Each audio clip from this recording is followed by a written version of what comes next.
Three.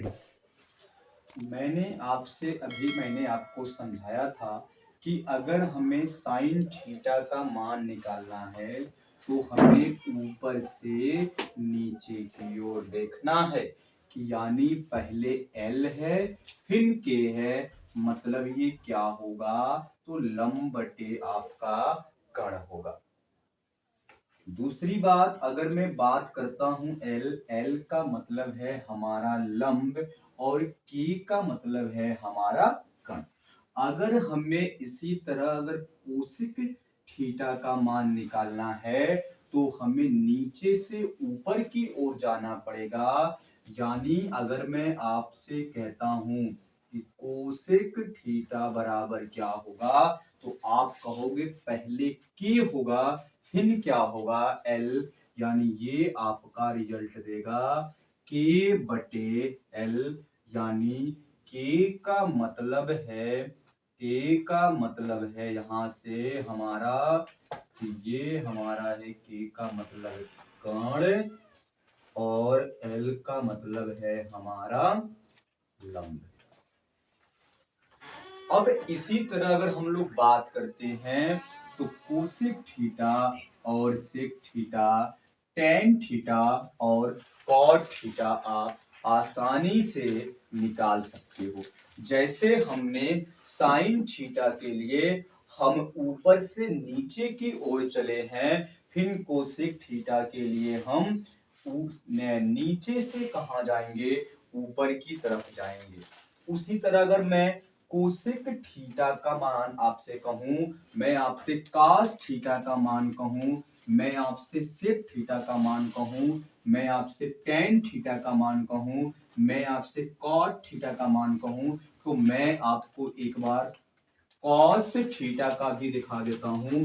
अगर मैंने आपसे कहा कि कॉस थीटा बराबर क्या होगा, तो कॉस थीटा के लिए आपको कहां से चलना है, तो आपको ऊपर से नीचे की ओर आना है। मतलब पहले ए, तो पहले ए बनेगा और बटे आपका होगा के, तो उसके बाद आपका के बनेगा। मतलब ये आपका हुआ कि कॉस थीटा बराबर ए का मतलब क्या है सर, तो ए का मतलब है आधार, तो ये हमारा बनेगा आधार बटे, और सर के का मतलब क्या है, के का मतलब है हमारा यहां से कर्ण, यानी कर्ण की बात हो रही है। इसी तरह हम लोग क्या करेंगे, अगर मैं सेक थीटा का मान निकालूं तो सेक थीटा के लिए हमें क्या करना पड़ेगा, तो सेक थीटा के लिए हमें नीचे से ऊपर की ओर जाना पड़ेगा, नीचे से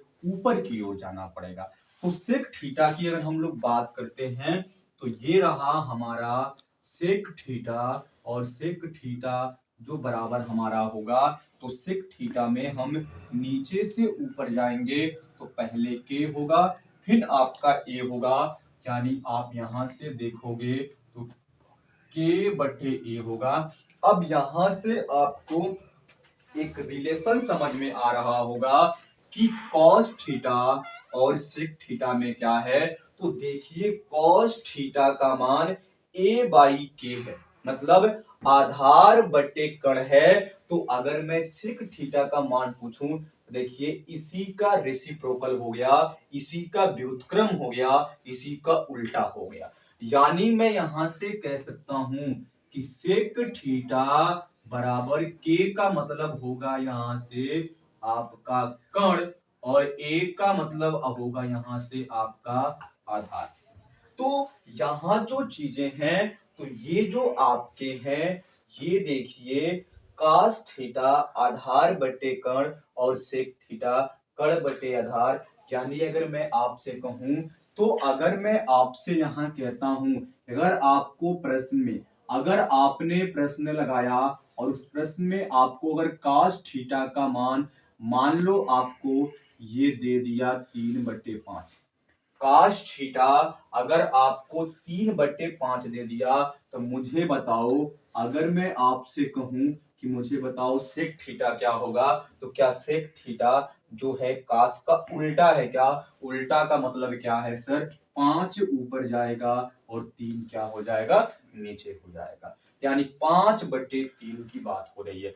ऐसे ही हम लोग tan का निकालेंगे, ऐसे ही हम लोग काट का निकालेंगे। तो ये आपका त्रिकोणमिति और ये ऊंचाई और दूरी में 10 नंबर आपको इस फॉर्मूले बेस्ड में आपसे पूछे जाएंगे। साथ में अभी इसमें हमें ये भी सीखना है। क्या सीखना है सर? तो हमें ये भी सीखना है कि हमें जो इसका एंगल होगा उस एंगल के बारे में भी सीखना है। जैसे इसमें हमें क्या क्या चीजें पता होनी चाहिए, आइए वो भी हम लोग देखते हैं।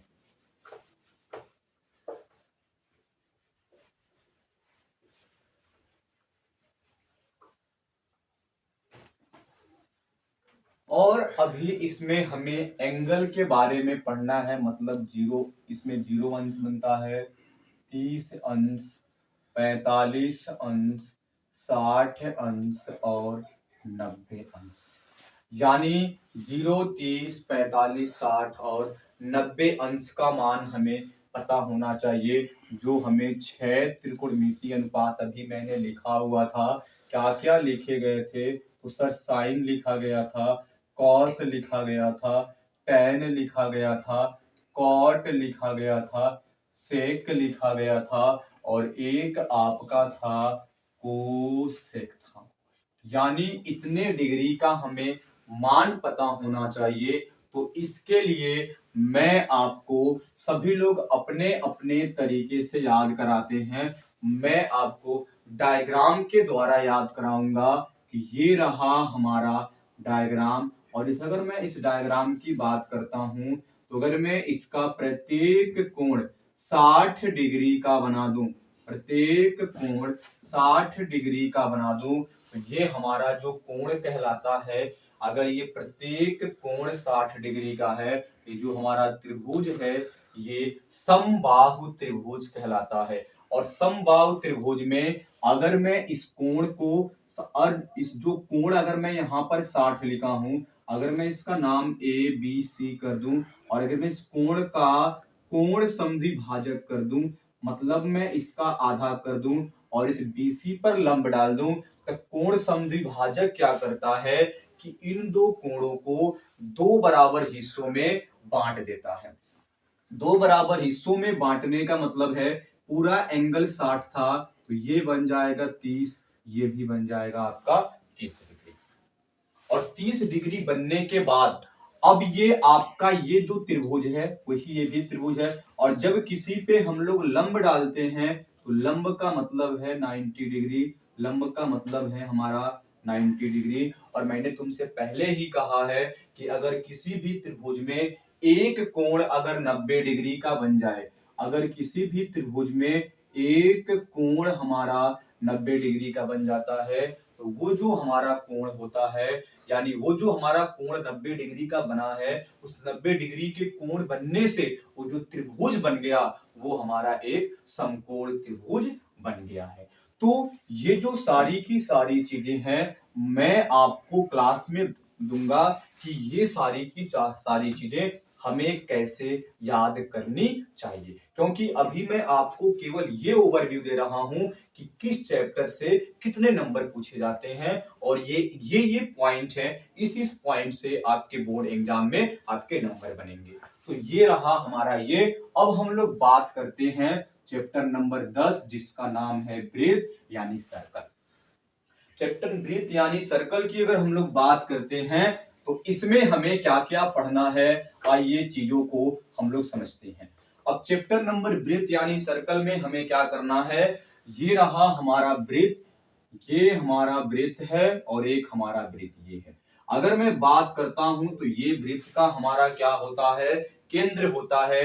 वृत्त के केंद्र से, अगर ये हमारा केंद्र है तो वृत्त के केंद्र और ये जिसको हम लोग कहते हैं हम बाउंड्री पे खड़े हैं, बाउंड्री को हम लोग बोलते हैं, ये हमारा क्या है, तो सर ये हमारा है परिधि। और ये जो हमारा है इसको हम लोग कहते हैं कि ये हमारा क्या है, केंद्र है। और जब वृत्त के केंद्र को अगर परिधि तक लेकर आते हैं, वृत्त के केंद्र से अगर हम परिधि तक को लेकर आते हैं तो वृत्त के केंद्र और परिधि तक की दूरी को, इसी को हम लोग रेडियस यानी क्या कहते हैं, रेडियस यानी इसी को हम लोग त्रिज्या कहते हैं। और अगर मैं इसी में बात करता हूं तो अभी हम लोग पढ़ चुके हैं कि ये वृत्त का केंद्र है, ये हमारा परिधि है, और वृत्त के केंद्र से परिधि की दूरी को त्रिज्या कहते हैं। और अगर मैं एक परिधि से दूसरे परिधि तक अगर बिंदु को, एक परिधि और दूसरे परिधि के इस साइड बिंदु को अगर मैं मिलाता हूं और ये रेखाखंड अगर केंद्र से होकर जाती है, यानी वृत्त के एक परिधि से दूसरे परिधि तक की जो दूरी, या कोई रेखा जो एक वृत्त के परिधि से दूसरे परिधि तक की जाए, लेकिन अगर वो केंद्र को टच कर जाए, केंद्र को छू कर जाए, तो इस रेखा को हम लोग कहते हैं कि ये हमारा डायमीटर है, ये हमारा क्या है, व्यास। और अगर हम बात करते हैं कि वृत्त के एक परिधि से दूसरे परिधि तक की दूरी, लेकिन वो अगर केंद्र से न होकर जाए, तो इस रेखाखंड को, इस रेखा को हम लोग क्या कहते हैं, तो कॉर्ड कहते हैं, यानी जीवा कहते हैं। तो इसमें हमें क्या क्या पढ़ना है, इसमें हमें ये पढ़ना है कि ये हमारा वृत्त होगा। ये अब इसमें आपको इस चैप्टर में 2 प्रमेय पढ़ने हैं। कितने प्रमेय पढ़ने हैं सर? 2 प्रमेय पढ़ने हैं। पहला प्रमेय क्या है कि वृत्त के केंद्र से, वृत्त के केंद्र और एक होती है स्पर्श रेखा, यानी स्पर्श रेखा क्या होगी सर? जो वृत्त के परिधि को एक बिंदु को टच करके जाएगी। तो इसमें जो हमारा होगा ना प्रमेय, इसमें प्रमेय ये होगा कि हमें सिद्ध करिए कि वृत्त के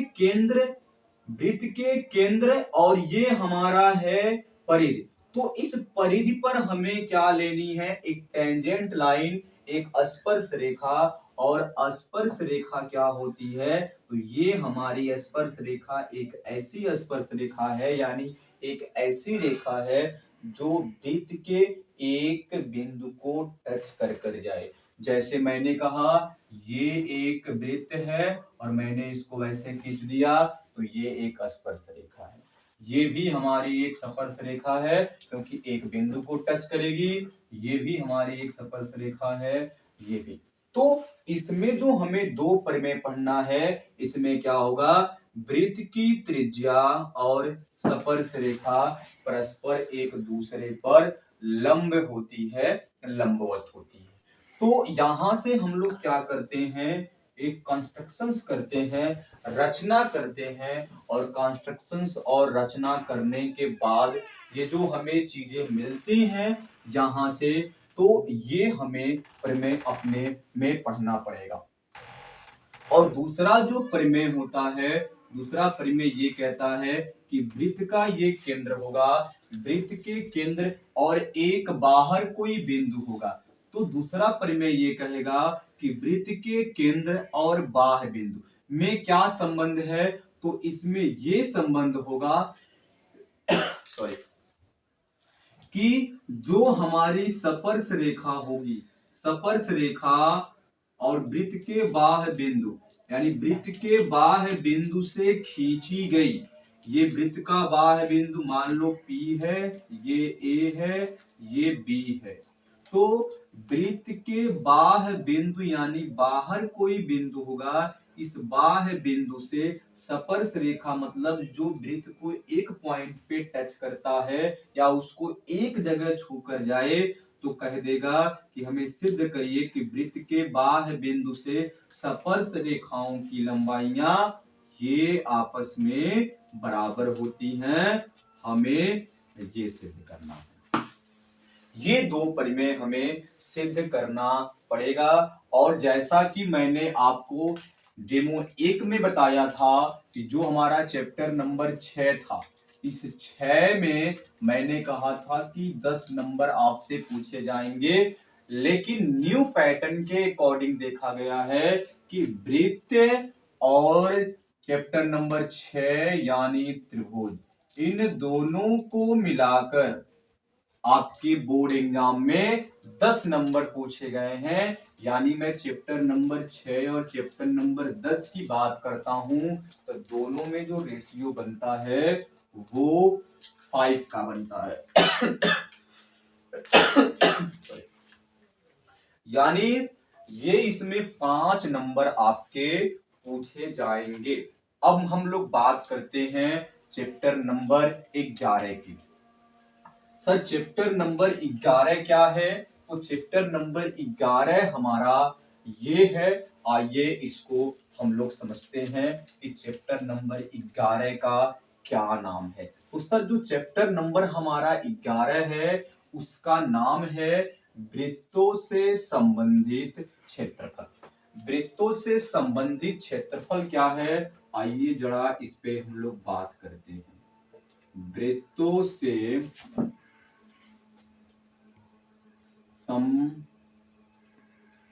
संबंधित क्षेत्रफल। वृत्तों से संबंधित अगर हम क्षेत्रफल की बात करते हैं तो इसमें किस किस प्रकार के हमें क्षेत्रफल मिलेंगे? तो ये रहा हमारा वृत्त और ये वृत्त का केंद्र रहा। अगर हम लोग वृत्त के केंद्र और परिध तक की दूरी को देखें तो ये हमारी एक त्रिज्या है।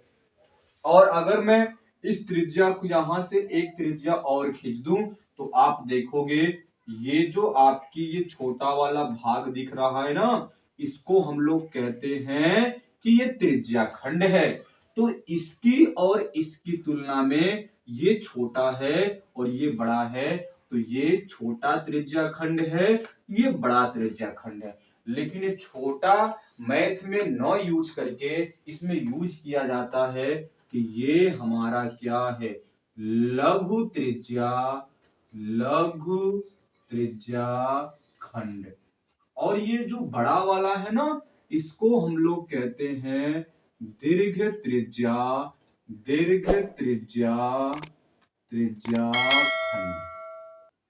जैसे आपने सामाजिक विज्ञान में पढ़ा होगा कि लघु उत्तरीय प्रश्न और दीर्घ उत्तरीय प्रश्न, उसी तरह ये हमारा छोटा है तो ये लघु त्रिज्या खंड है और वो हमारा बड़ा है तो वो हमारा दीर्घ त्रिज्या खंड है। तो हमें इस चैप्टर में क्या करना है? हमें इस चैप्टर में इसका क्षेत्रफल ज्ञात करना पड़ सकता है, हमें इसका क्षेत्रफल भी ज्ञात करना पड़ सकता है। और इन दोनों का क्षेत्रफल ज्ञात करने के लिए हमारे पास एक ही फॉर्मूला है, थीटा बटे 360 गुणे पाई आर स्क्वायर। ये फॉर्मूला है लघु त्रिज्या खंड याद करने या याद करने का दूं या मैं इसको निकालने का फॉर्मूला कह दूं। तो यहां से जो चीजें बनेंगी आपको समझना पड़ेगा कि थीटा बटे 360 पाई आर स्क्वायर, ये आप फार्मूला। सर थीटा क्या है? तो थीटा ये है बाबू कि लघु वाले में इस एंगल की बात होगा और दीर्घ वाले में इस एंगल की बात होगा। बाकी आर क्या है सर? तो आर इस वृत्त की त्रिज्या होगी। और पाई क्या है? तो पाई का मान 22/7, या अगर आपको जब तक कहा न जाएगा तब तक आपको 22/7 लेना है। जब क्वेश्चन में दिया हो पाई का मान 3.14 तब आपको 3.14 ही रखना है, और जब वो नहीं कहेगा तो आपको 22/7 ही रखना पड़ेगा। अब इसी में एक चीजें और हैं, और क्या है सर? वृत्तखंड। तो ये रहा, मैंने कहा कि ये हमारी, अगर मैं यहां से एक जीवा डाल दूं तो ये हमारा एक वृत्तखंड बन जाता है। और ये अगर हमारा वृत्तखंड है तो देखो ये छोटा वृत्तखंड है और ये बड़ा वृत्तखंड है। तो छोटे वृत्तखंड को सेम बात वही है, किसको कहते हैं? लघु वृत्त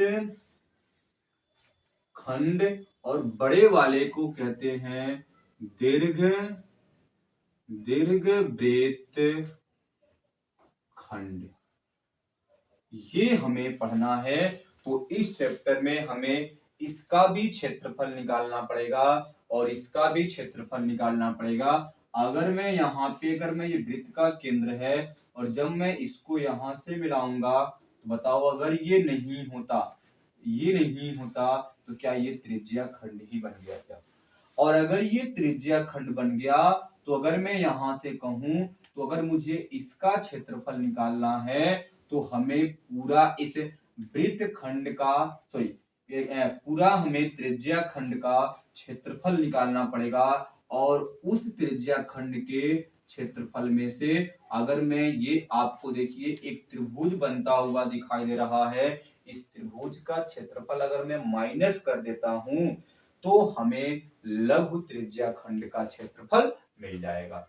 तो ये चीजें हमें अगले यानी जब हम लोग सवाल देखेंगे तो उसमें ये चीजें हमें पढ़नी पड़ेंगी। यानी हमारा मेन मुद्दा, मेन मकसद ये है कि हमें आपको सिलेबस से रूबरू कराना कि हमें किस चैप्टर में क्या क्या पढ़ने होते हैं, क्या कैसे अप्रोच लगाई जाती है, ये हमारी चीजें हैं। अब हम लोग बात करते हैं चैप्टर नंबर 12 की। और अगर चैप्टर नंबर 12 की बात करते हैं तो इसमें जो चीजें हमारी हैं, इसमें हमें क्या पढ़ना है? चैप्टर नंबर जो 12 हमारा है उसका नाम है पृष्ठीय क्षेत्रफल, पृष्ठीय क्षेत्रफल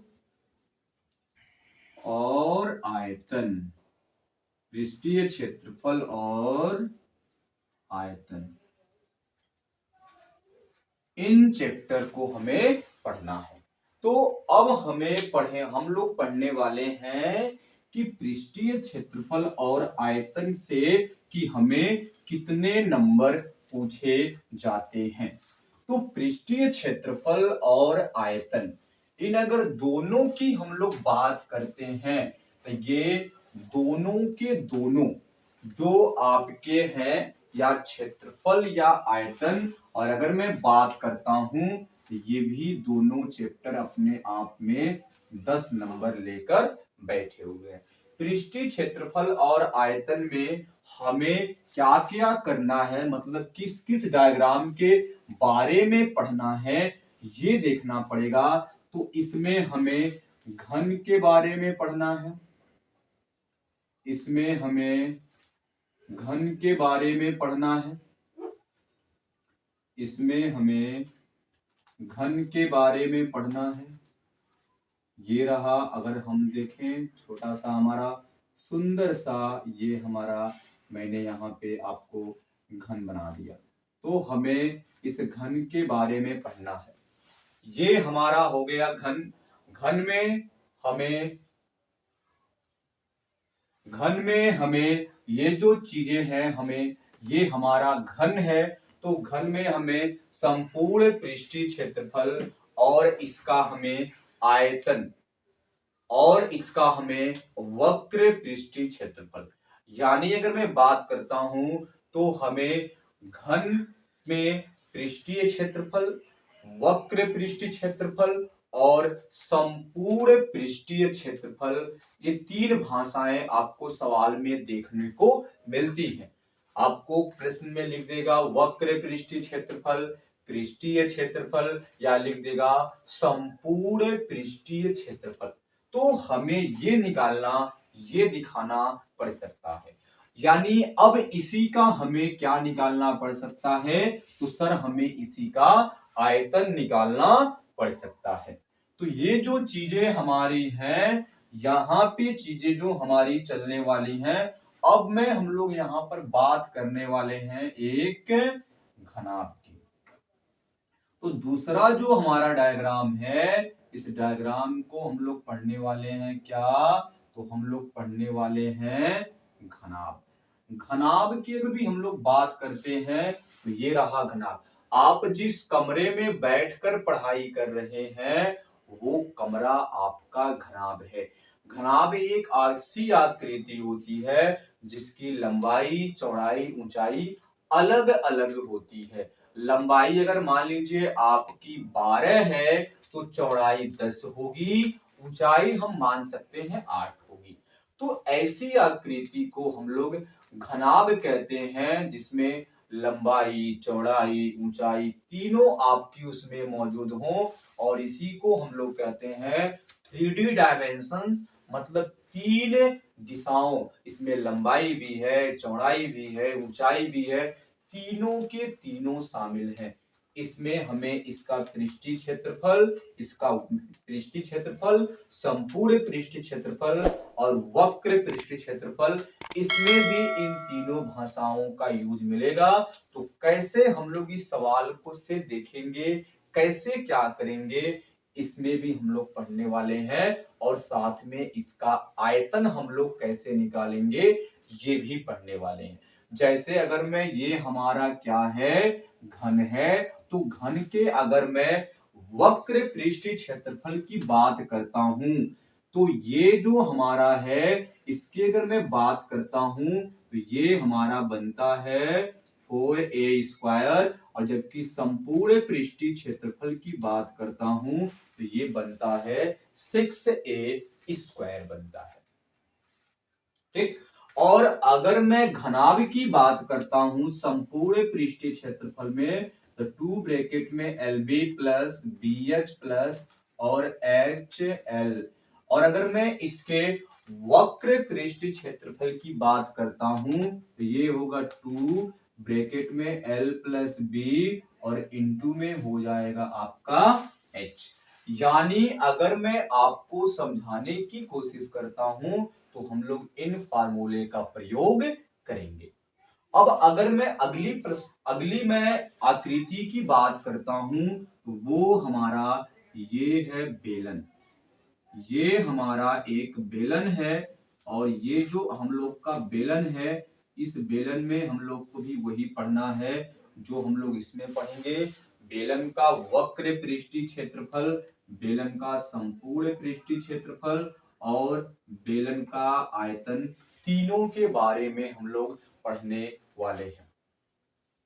तो यहां से जो हमारी चीजें निकल कर आएंगी, तो इसमें भी हमें बेलन, अब अगर मैं इसकी बात करता हूं तो ये तो हो चुके हैं। अब इसमें अगर हम बेलन की बात करते हैं तो बेलन में भी वक्र पृष्ठीय होगा, संपूर्ण पृष्ठीय होगा और आयतन होगा। अगर बेलन की हम लोग बात करते हैं वक्र पृष्ठ में, तो ये बनता है 2πRh। संपूर्ण की बात करते हो तो 2πr कोष्टक में H प्लस R होता है, और अगर इसके आयतन की बात करते हो तो ये बनता है πr²h। तो ये जो आपकी सवालें हैं, ये धीरे धीरे आपको बनती हुई और मिलती हुई नजर आएंगी। इसका आयतन तुम्हें निकालना है तो इसका फार्मूला A³, इसका आयतन है L गुणे B गुणे H, ये आपको मिलता हुआ प्रतीत होगा। तो ऐसे ऐसे सवाल को हम लोग बेसिक फार्मूले से टैकल करेंगे, यूज करेंगे, कैसे करेंगे ये हमें देखना पड़ेगा। तो अब अगर हम लोग बात करते हैं, इसी तरह लाइक का हमारा क्या है, शंकु है। अगर हम लोग शंकु की बात करते हैं, जिसको हम लोग कोण कहते हैं, तो ये इसकी तिर्यक ऊंचाई होती है और ये इसकी सीधी ऊंचाई होती है। यानी ये हमारा जो तिर्यक ऊंचाई है, इसको L से रिप्रेजेंट करते हैं, इसको H है ये सीधी ऊंचाई, और ये हमारा R होता है। इसमें भी हमें वक्र पृष्ठ निकालना है, संपूर्ण पृष्ठ निकालना है और इसका आयतन निकालना है। अगर मैं इसकी वक्र पृष्ठ की बात करता हूं तो ये होता है πRL। संपूर्ण की बात करता हूं तो ये बनेगा πR कोष्टक में L प्लस R, और अगर मैं इसके आयतन की बात करता हूं तो जो बेलन का आयतन होता है वही आराम से लिख लो πR²h। बस इसमें 1/3 से क्या कर दीजिए, गुणा कर दीजिए। अगर हमें शंकु का आयतन निकालना है तो ये आपका होता है 1/3 πR²h।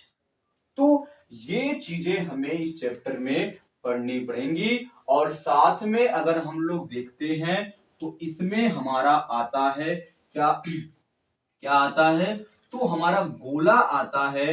ये रहा हमारा गोला, और एक इसमें जो आकृति आती है, एक हमारा होता है अर्धगोला। तो अगर हम गोले की बात करते हैं तो गोले में केवल और केवल संपूर्ण पृष्ठीय क्षेत्रफल होता है, इसमें वक्र पृष्ठीय क्षेत्रफल नहीं होता है। और अगर मैं इसके संपूर्ण पृष्ठीय क्षेत्रफल की बात करता हूं तो ये बनता है 4πr²।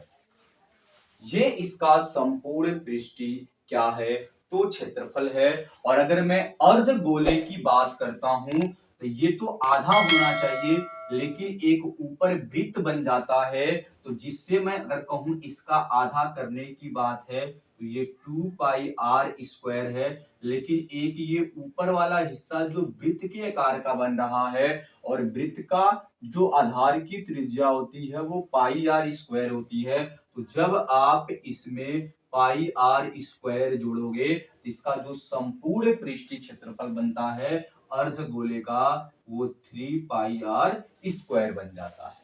और अगर वक्र पृष्ठ की बात करते हो तो वक्र पृष्ठ में केवल और केवल यही होता है। अगर मैं इसके आयतन की बात करता हूं तो ये होता है 2/3 πr³, और इसके आयतन की बात करता हूं तो ये बनेगा 4/3 πr³। तो ये जो फार्मूले आप दिख रहे हैं ना, जब मैं सवाल के कॉन्सेप्ट से बताऊंगा तो ये सारी की सारी चीजें मेरे पास अवेलेबल हैं, उपलब्ध हैं। लेकिन ये मैं केवल आपको ओवरव्यू दे रहा हूं कि हमें कैसे कैसे फार्मूले देखने को मिल सकते हैं। ठीक, तो ये हमारा है इन दोनों के बारे में। अब हम लोग बात करते हैं सांख्यिकी के बारे में, और लास्ट हमारा है प्रायिकता यानी प्रोबेबिलिटी। ठीक, आइए अब हम लोग उसको समझते हैं।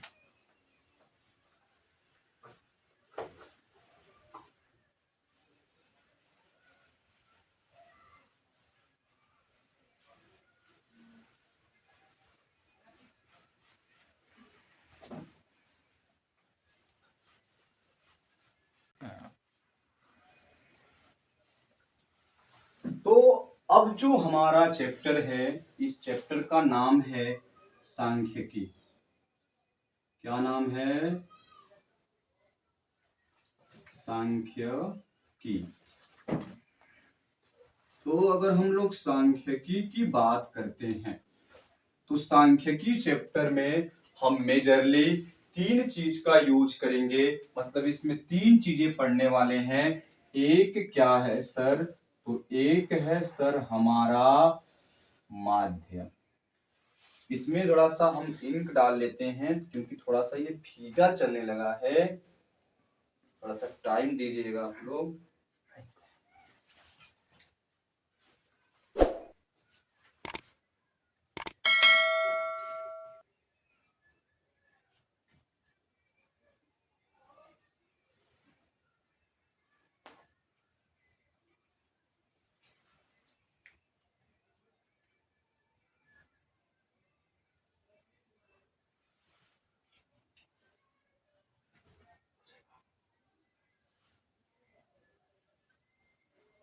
चलिए, मेरे मार्कर में इंक पड़ चुका है। अब हम लोग बात करते हैं चैप्टर सांख्यिकी। सांख्यिकी में पहला हम लोग को पढ़ना है माध्य, दूसरा हम लोगों को पढ़ना है बहुलक, और तीसरा जो हमारा है ये आपको मिलेगा माध्यक या माध्यिका के नाम से आपको चैप्टर मिलेगा। तो सांख्यिकी चैप्टर में माध्य कैसे निकालते हैं, बहुलक कैसे निकालते हैं, और माध्यक या माध्यिका कैसे निकालते हैं, इस पे हम लोग थोड़ी सी चर्चा करेंगे। तो इसके लिए आपको ऐसे चार्ट टेबल आपको दिए जाएंगे, और उस चार्ट टेबल में एक तरफ तुम्हें ऐसे वर्ग अंतराल बने होते हैं। ऐसे वर्ग अंतराल आपको बनाकर दिए जाएंगे और उसके बाद यहाँ पर कुछ आपको ऐसे नंबर लिखे हुए मिलेंगे और इसमें आपसे कहेगा कि आप इसका माध्य निकाल दीजिए या आप इसका बहुलक निकाल दीजिए या आप इसका माध्यक या माध्यिका निकाल दीजिए।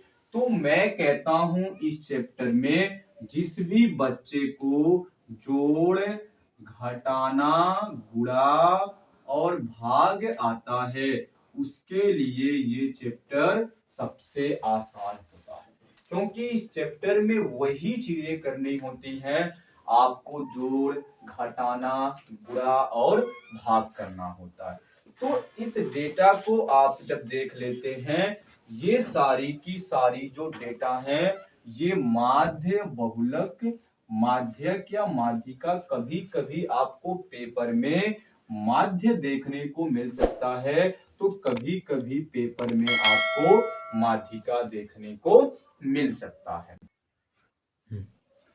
तो यहां से जो चीजें हैं तो इस चैप्टर में बस आपको ये मेजर 3 पॉइंटें बस पढ़नी है और ये ऐसे स्कोरिंग चैप्टर हैं जो अपने आप में आपको बेस्ट नंबर देकर जाएंगे। अब लास्ट जो हमारा है, लास्ट चैप्टर का नाम है प्रायिकता, जिसको हम लोग कहते हैं प्रोबेबिलिटी, जिसको हम लोग कहते हैं प्रोबेबिलिटी यानी प्रायिकता। अगर हम प्रायिकता या प्रोबेबिलिटी की बात करते हैं तो इसमें केवल और केवल एक ही फार्मूला लगता है, पीई। सर अभी क्या ये लिख रहे हैं आप, मैं समझा रहा हूं।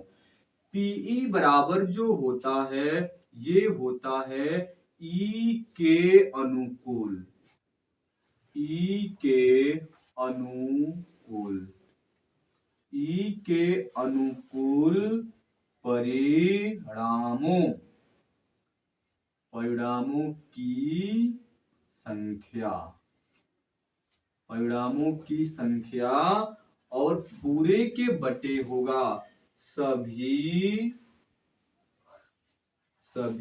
संभव परिणामों की संख्या, परिणामों की संख्या। इसका क्या मतलब है अब समझिए। तो पीई का मतलब क्या है कि मैंने कहा कि जो प्रायिकता है, प्रायिकता को इंग्लिश में हम लोग कहते हैं प्रोबेबिलिटी, ये हमारी प्रोबेबिलिटी है। तो प्रोबेबिलिटी में प्रोबेबिलिटी का पी यहां पे लिया गया है और ई का मतलब है कि इवेंट, इवेंट का मतलब क्या होता है, तो इवेंट का मतलब होता है घटना। जैसे आपने कभी क्रिकेट वगैरह खेला होगा तो आप देखते हैं मैच शुरू होने से पहले क्वाइन यानी सिक्का उछाला जाता है। मैच शुरू होने से पहले आप क्या करते हो, एक सिक्का उछालते हो, तो सिक्का उछालना एक घटना है। अगर मैंने कहा कि ताश की गड्डी जो आपकी है उसमें 52 पत्तियां उसमें हैं और उस 52 पत्तियां को अच्छी तरीके से अगर फेंटा जाता है और उस अच्छी तरीके से फेंटी गई पत्तियों में से अगर आप एक पत्ती निकालते हैं तो एक पत्ती निकालना भी एक घटना है। अगर आप बचपन में लूडो खेले होंगे तो जो लूडो होता है, लूडो की जो गोटी होती है उसको हम लोग डाइस बोलते हैं, हिंदी में कहते हैं कि वो हमारा पासा है। अब आप देखते हो उसमें कि लूडो की गोटी में आपको क्या क्या मिलते हैं, उस पे लेटर 1, 2, 3, 4, 5 और 6, ये 1 से लेकर 6 तक नंबर आपके उस पे छपे होते हैं। आपने मान लीजिए लूडो की गोटी को पेशा यानी पासे को फेंका, और पासे पर जब आपने फेंका तो फेंकना एक घटना है। लेकिन अगर मैं कहूं कि लूडो पर दो आना, ये भी आपकी एक घटना है। अब इसी तरह आप जब सिक्के को उछालते हो तो या तो सिक्के पर हेड आएगा, HEAD, हेड को हिंदी में कहते हैं चित्त, या तो आपका टेल आएगा, इसको कहते हैं हम लोग पट। तो अगर आपके सिक्के पर हेड आता है मतलब चित आता है, टेल आता है मतलब पट आता है। तो ई के अनुकूल परिणामों की संख्या का मतलब क्या है, या तो हेड आएगा या तो टेल। तो इसमें कितनी घटनाएं घट सकती हैं, तो दो घटनाएं घट सकती हैं। कैसे, एक बार ये हेड आएगा या तो एक बार क्या आएगा, टेल आएगा। और अगर मैं कहूं लीडो की गोटी यानी पासे पर 1 से लेकर 6 तक नंबर लिखे होते हैं, मतलब इसमें कितने परिणाम घटित होंगे, तो 6 परिणाम। अब इस 6 परिणाम में एक कितनी बार आएगा, तो एक एक बार आएगा। दो कितनी बार आएगा, तो दो एक बार आएगा। तीन कितनी बार आएगा, तो तीन भी आपका इसमें कितनी बार लिखा है, एक बार लिखा है।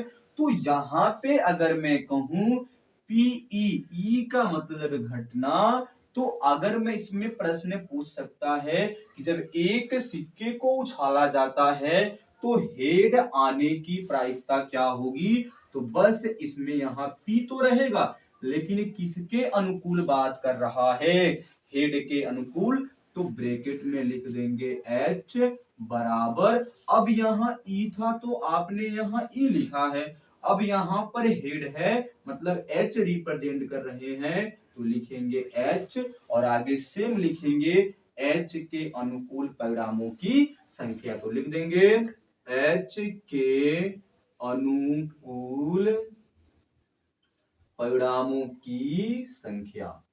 आप इसको जरा सा देख लेंगे, परिणामों की संख्या। और उसी तरह बटे में क्या होगा, बटे में यही होगा सभी संभव परिणामों की संख्या।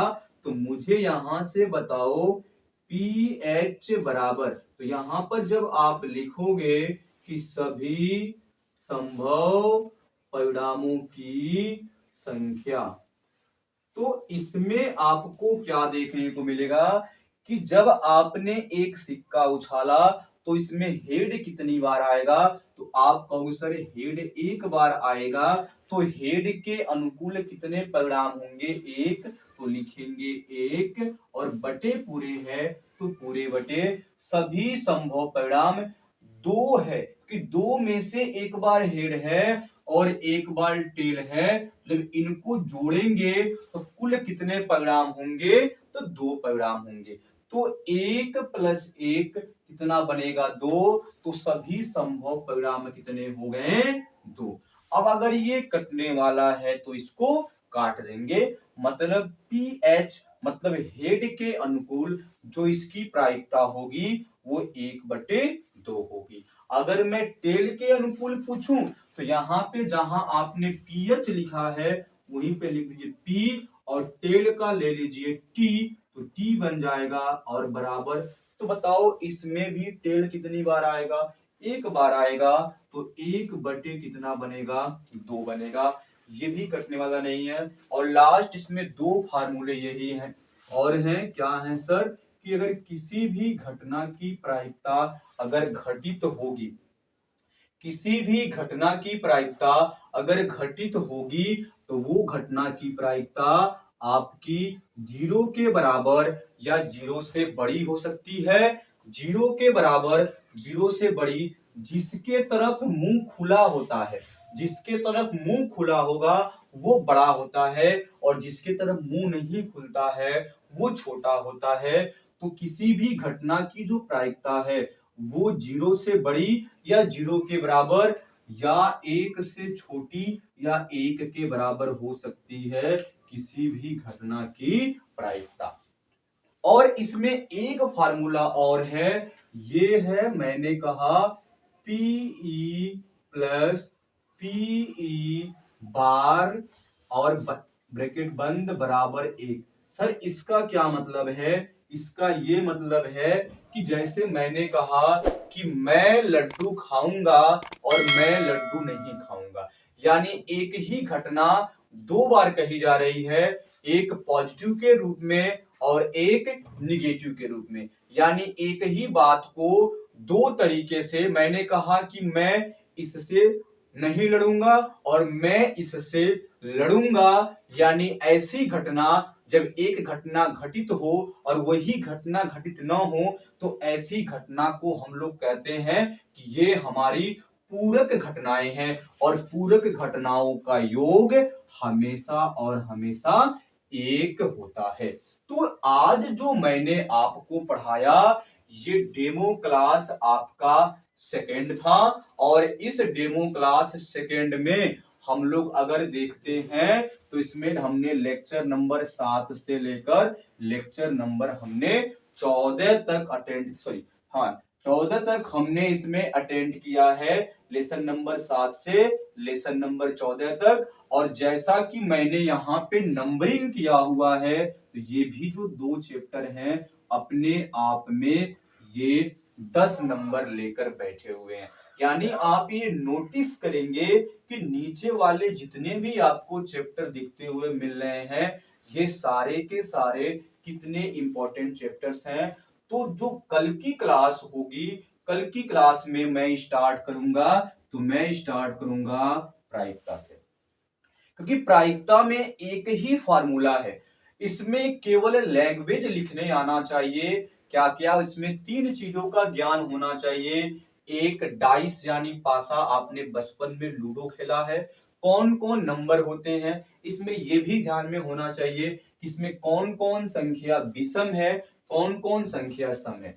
तो अगर आप देखोगे 1 3 5, ये 1 3 5 आपके विषम संख्याएं हैं, जबकि 2 4 6 ये सम संख्याएं हैं। यानी ऐसी संख्या जो 2 से कटती है उसको सम संख्या कहते हैं, और जो 2 से नहीं कटती है मतलब 2 से विभाज्य नहीं होती है उसको हम लोग विषम संख्याएं कहते हैं। तो आज हमारा जो ये लेक्चर है, आज हम इस लेक्चर में हम लोग सारे के सारे जो हमने पहले और ये दूसरे लेक्चर में अटेंड किया, यानी डेमो क्लास सेकंड में हमने सारा का सारा डिस्कस कर लिया है इस चैप्टर में। अब हम लोग जो क्लास आप लोगों को लेंगे वो चैप्टर नंबर स्टार्ट होगा प्रायिकता, यानी आपका प्रोबेबिलिटी। इसमें आप लोगों को केवल ये मैंने एक फॉर्मूला लिखा हुआ है, एक ये है और एक ये है, आप लोग देखिएगा इन तीनों फार्मूले के बाहर जितने भी मैं सवाल लगाऊंगा इनसे बाहर कुछ नहीं जाएगा। और ये चैप्टर शुरू करने से पहले, कोई भी चैप्टर, यही चैप्टर नहीं, कोई भी चैप्टर शुरू करने से पहले आपको उस चैप्टर का बेसिक नॉलेज होना बहुत ही जरूरी है। बिना बेसिक नॉलेज के आप किसी भी चैप्टर को अच्छे से समझ नहीं सकते हो। कैसे समझना चाहिए, कैसे पढ़ना चाहिए, क्या स्ट्रेटेजी होनी चाहिए, क्या प्लान होने चाहिए आपके अपने जीवन में, उसको मैं प्लान को मैं निर्धारित करके रखा हूं कि कब कैसे क्या करना चाहिए, कैसे कैसे पढ़ना चाहिए। विश्वास करिए कि जैसे मैं आपको कंटेंट दे रहा हूं आने वाले टाइम में धीरे धीरे आप लोग देखिएगा कि कैसा कैसा आपको कंटेंट मिलेगा। लेकिन मैं यहां से आप लोगों से ये प्रॉमिस करता हूं कि ये जो हमारे चैप्टर दिख रहे हैं ना, ये सारे के सारे चैप्टर का जो मैंने पहले लेक्चर में अटेंड किया है, पहले मैं इस, जैसे मान लीजिए मैंने प्रायिकता शुरू किया, अब इस प्रायिकता को जब मैं शुरू करता हूं तो मैं पहले इसमें आपको बेसिक इंफॉर्मेशन दूंगा। बेसिक इंफॉर्मेशन देने के बाद तब जाकर प्रायिकता स्टार्ट होगी। सेम ऐसे सांख्यिकी होगा, पृष्ठीय क्षेत्रफल और आयतन होंगे, वृत्तों से संबंधित क्षेत्रफल होगा, वृत्त होगा, ऊंचाई और दूरी होगा, त्रिकोणमिति का परिचय होगा, निर्देशांक ज्यामिति होगा, त्रिभुज होगा, समांतर श्रेणी होगा, द्विघात समीकरण होगा, दो चर वाले रैखिक समीकरण होंगे, बहुपद होगा और वास्तविक संख्या होगी। तो आज मैं यहीं पर अपना लेक्चर समाप्त करता हूं। आप लोग इस वीडियो को जरूर देखें और अपने दोस्तों को शेयर करें, और समझ में आया तभी भी, समझ में न आया तभी भी आप कमेंट में जरूर मेंशन करें। इसी के साथ मैं अपनी वाणी को विराम देता हूं। जय हिंद, जय भारत।